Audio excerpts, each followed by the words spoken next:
I played knight f3, and here I usually, go with a French defense by moving the d pawn to d5, but I've had some complications in this because I kind of get the position I don't want. When I do move my e pawn, he just takes and I'm forced to take back, and it's just I don't want that. I want a pawn right here on e6. So I guess to try to avoid that, I went ahead and moved my c pawn first to give me like a little more time to see what he's gonna do. I guess it's probably obviously not the best uh move. I mean the opening repertoire, whatever says Sicilian defense French variations. So he continued with knight c3, and I still did not push the d pawn. I played knight c6 because I always have this option here. He played d4. Now you see he has this pretty nice center attacking here, here, here, here. All these, this center is fairly nice, and I'm actually lacking in development, I'd say. But no matter. So now I play d5. I struck out with that crowbar move the Ginger GM always talks about. So he took, and I took back, and I wound up getting the position I didn't like anyway. So it was unavoidable at that point. I don't know. I just like a pawn either on the fifth or sixth rank of the e file just to do something with my king. But I guess it really doesn't matter because my king is gonna castle anyway eventually. So anyway, okay. So he played bishop b5, pinning my knight. I did not really worry about it with knight f6 because I always encourage him to trade his light squared bishop for any of my pieces. If I could trade it for my own light squared bishop, that'd be great. But if he does take, I'll just take back with the pawn, and then I'll take on here and then push this pawn up. So it's, you know, I'm not too worried about him doing that.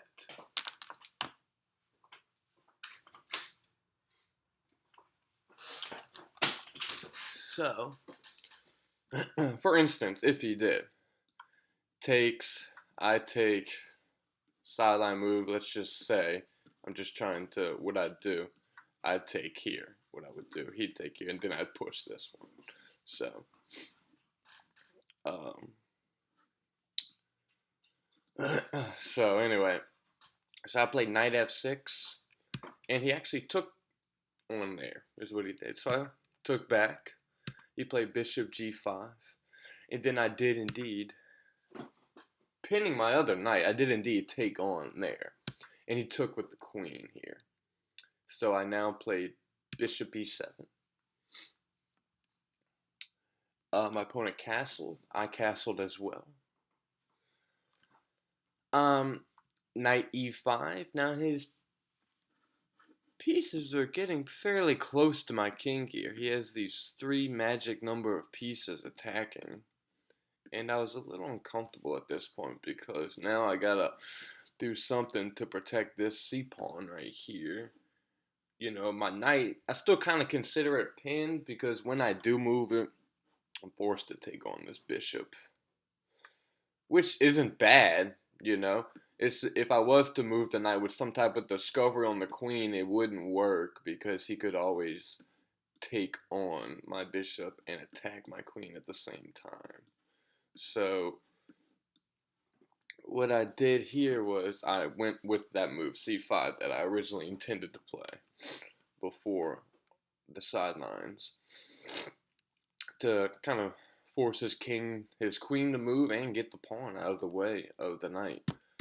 So he moved over here. Now I played d4, gaining space. He castled queenside here. So I'm trying to, these three pawns, especially these two pawns, but this one as well, I'm trying to get them rolling down the board. I'm just, trying to get them rolling down the board and to, cause him some trouble. That's actually the plan I have right now because I have nothing else I'm looking at. Because my knight, I mean, these two pieces right here they're just, they're about to get traded off, it seems. So, I played d4. He retreated his knight to e2. Pretty much the only move, I guess. I played queen d6, challenging the knight, and he then played f4. Now, right here, I had taken a real look at my position, and I liked it a lot because I had so many opportunities. Because his king right here, although it seems safe behind these pawns, and we have these pieces around his king, I have some big plans of attacking this guy. I always have bishop coming to right here, I have the rook moving over, and I always have this kind of discovery with the knight attacking the bishop at the same time. So that's at this point on move 14, I looked and I saw that I really did like my position. The computer does agree. I do have an advantage, a fairly good advantage. So I continued with rook b8, my plan, just lining my pieces up against my opponent's king. So I played rook b8. He played knight g3. Again, I mean, these moves that he's playing are just, I wasn't really too worried about him because if anything, I'd be worried of his knight coming into f5, but that's just not possible because of the bishop right here. So I guess he could potentially. You always got to look at your opponent's plan, damn, as much, if not more, than your own plan. If he did, move his knight into right here.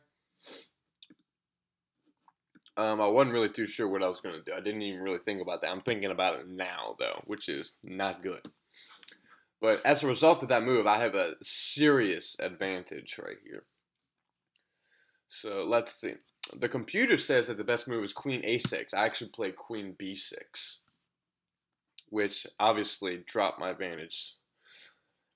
And my opponent then played knight c4. There was a checkmate threat of queen take b2 check, which may have led to mate, I'm not sure. So he played knight c4 to challenge the queen and also to protect that one spot on b2. So now I play queen b4, keeping the pressure from these two pieces, the rook and the queen, on the b2 square. Now his knight is obligated to protect this square. And that's really annoying when you have a piece tied down like that. It really is. He played b3, trying to, I guess, relieve some pressure. But I don't think that was the best move, to be honest with you. Even me. It's just not b3 or b6 or g6 or g3. Moving your pawn to one of these squares right here is always a move I do not like to make. It's just an ugly looking move. The dark squares are just terrible around the king now. So I play bishop e6. I'm trying to get that knight out of there. Mainly because I'm thinking if I capture, he's going to capture with the pawn, and then I have a serious threat here. So, and he doesn't see it. I think if he saw this, maybe he would have done something. I can't remember. This is a 1500 player. So, I think if he'd have saw this, he would have definitely done something. He just looked at this move as maybe a developing move for me to kind of connect my rooks to each other. He didn't think it would do much. But this bishop is indeed. So, he tried to kick it away. And so, you know, it was just this move right here was just a wasted move, a total wasted move. And I think that move right there lost him the game because I took on c4 with the bishop. He recaptured, and now I have this serious threat. Knight a3, meaning, I mean, now I wanted to keep my options open, is what I wanted to do.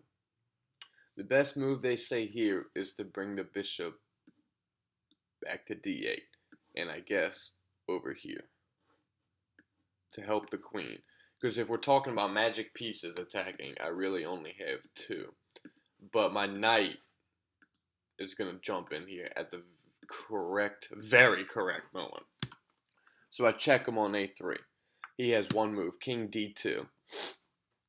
And here, I'd give him another check again. Because I can't, you know, I'm like, at this point, after I checked him, I looked at my options. And I'm like, dang, I can't go to this square. This is the square I wanted to go to, right here. I wanted to bring my queen over here, and obviously, you know, that would have been mate. But I couldn't do that, and it was pissing me off. And I'm only seeing a perpetual here, you know. Queen c3, then king back, then the queen back, you know. So I wasn't seeing anything concrete right here, so I played it anyway just to give me a little more time to see. But there's actually, so he goes back to king e2. So now I'm thinking, okay, I gotta make progress. There's obviously a mate. Actually, there's a mate in 4 right here, starting with rook b2. And that's what I did. I played rook b2, putting some serious pressure on this c2 pawn right here. There's a couple ways to defend it, but the best way, I guess, is rook b2, d2. Now it says a mate in 3 right here, which would actually go rook takes check. No, not that. I'm sorry. Which would actually go rook b1 check. Yeah, rook b1 check. King takes. Rook b8 check. King c1. Rook a1. Checkmate. So I had a mate in 4 right here. I just didn't, you know, that's the in that little pattern that you see, you know, sacrificing the rook on an empty square to bring the other rook with a check and a tempo is something that you see in the tactics trainer very often. But I didn't play it. I played rook takes a2. A real greedy move, losing a lot of time, you know, and it was, yeah. So he played king d1. Well, there was a nasty threat of, well, I still had the threat alive of queen a1, which would be checkmate. So he got his king out of there. I played rook a8, trying to eliminate this file for his king to run to. And he sees it. He sees it and plays a pretty decent move, blocks it with the knight, and challenges my queen at the same time. I don't think his intention was to block the e file. I think it was just to challenge my queen.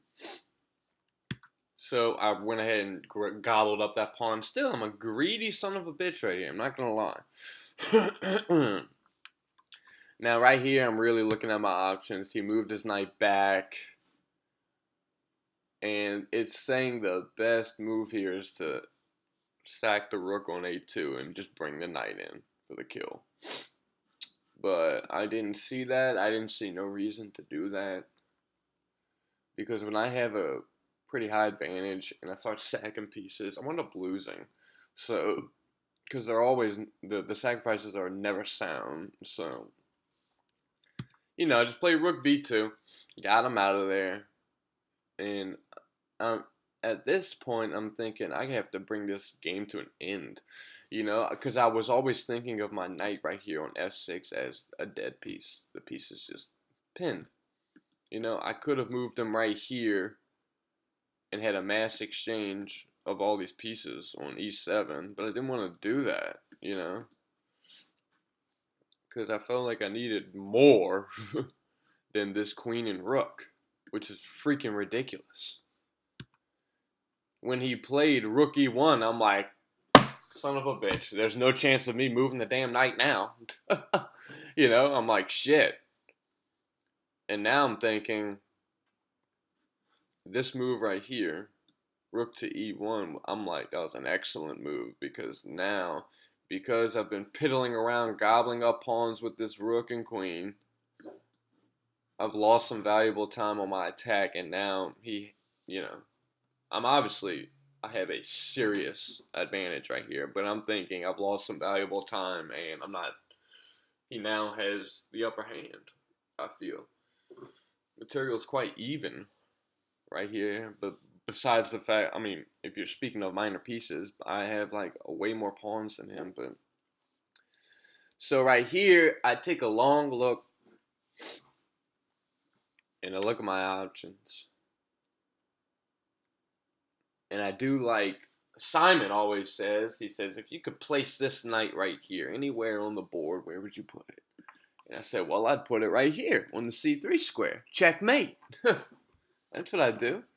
Now, how can I get on there? Well, right here to right here.